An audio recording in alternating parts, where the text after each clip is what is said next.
সকল সাকিবিয়ানদের পক্ষ থেকে বরবাদ টিমের কাছে একটা আন্তরিক অনুরোধ, সেটা হচ্ছে বরবাদ সিনেমার ব্যাকগ্রাউন্ড স্কোর যেন হয় ধুমধুমার। মানে জাস্ট ব্যাকগ্রাউন্ড স্কোর শুনে যেন লোকজনের লোমকূপ খাড়া হয়ে যায়। হ্যালো আমার সাকিবিয়ান ভাইরা বোনেরা, চলে এলাম আরও একটা নতুন ভিডিও নিয়ে। এখন বরবাদ নিয়ে কথা বলবো।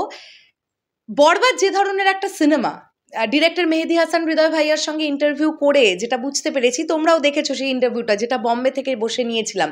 সেখানে আমি হৃদয় ভাইয়াকে জিজ্ঞাসা করেছিলাম যে বরবাদের স্পেশালিটি কী, যেগুলো বাকি বাংলা সিনেমায় থাকে না কিন্তু বরবাদে থাকবে।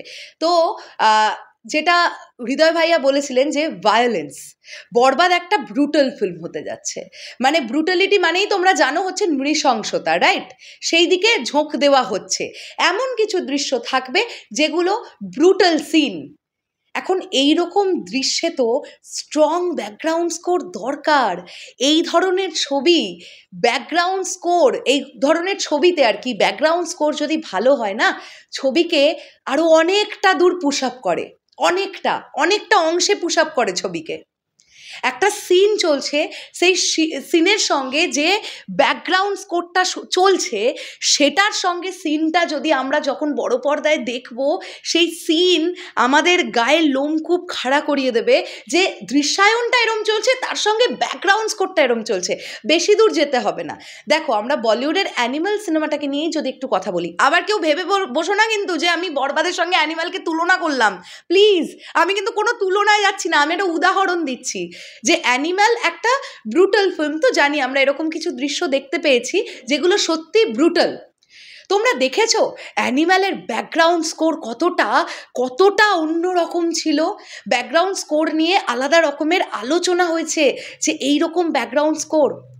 একটা জায়গায় তোমরা দেখেছো যে একটা সিটির পোর্শন, একটা সিটি দিয়ে একটা ব্যাকগ্রাউন্ড স্কোর হতে পারে। সেই সিটিটা কিন্তু ডিরেক্টর সন্দীপ রেড্ডি ভাঙ্গার নিজের দেওয়া সিটি। এটা তার দেওয়া ইন্টারভিউ থেকে জানতে পেরেছি। এছাড়াও যে কোর টিমটা ব্যাকগ্রাউন্ড স্কোরে কাজ করেছিল, তারা এতটা ইউনিকভাবে ভেবেছে, ডিরেক্টর এমনভাবে ভাবাতে পেরেছে, তার রেজাল্ট কিন্তু এসেছিল ব্যাকগ্রাউন্ডের ওইরকম একটা, মানে অ্যানিমালের ওইরকম একটা ব্যাকগ্রাউন্ড স্কোর। তো আমরাও বরবাদ টিমের কাছে এই অনুরোধটাই রাখবো যে বরবাদ সিনেমাতে যেন এমন ব্যাকগ্রাউন্ড আমরা পাই যে ব্যাকগ্রাউন্ডটা শুনে আমরা বলবো আয় হায় হায়, এটা কি? এইরকম ব্যাকগ্রাউন্ড স্কোর বাংলায় হয়? আমার কাছে যতটুকু যা আপডেট আছে তোমাদের বলি, ব্যাকগ্রাউন্ড স্কোর খুব সম্ভবত বাংলাদেশ থেকেই তৈরি হচ্ছে, এটা আমার ধারণা। ব্যাকগ্রাউন্ড স্কোর নিয়ে কনস্ট্যান্ট ডিরেক্টরের সাথে টিমের কথা হচ্ছে যে আমি এই জায়গাটা এরকম চাইছি। অনেক সময় যারা ব্যাকগ্রাউন্ড স্কোর করছেন তারা এক একটা করে অডিও পাঠাচ্ছেন, হৃদয় ভাইয়া শুনে বলছেন না আমি এর থেকেও ওরকম কিছু চাইছি। আবার অনেক সময় একেবারেই পছন্দ হয়ে যাচ্ছে। তো এগুলো তো চলতেই থাকে। আমরা ফাইনাল ব্যাপারটা দেখব। দেখো, ফার্স্ট লুক মোশন পোস্টারের যে ব্যাকগ্রাউন্ড স্কোরটা এসেছিল, অর্থাৎ সাইলেন্স, এটা বলার আগে যে টোনটা আমরা শুনতে পাচ্ছিলাম সেটা কিন্তু যথেষ্ট প্রমিসিং ছিল।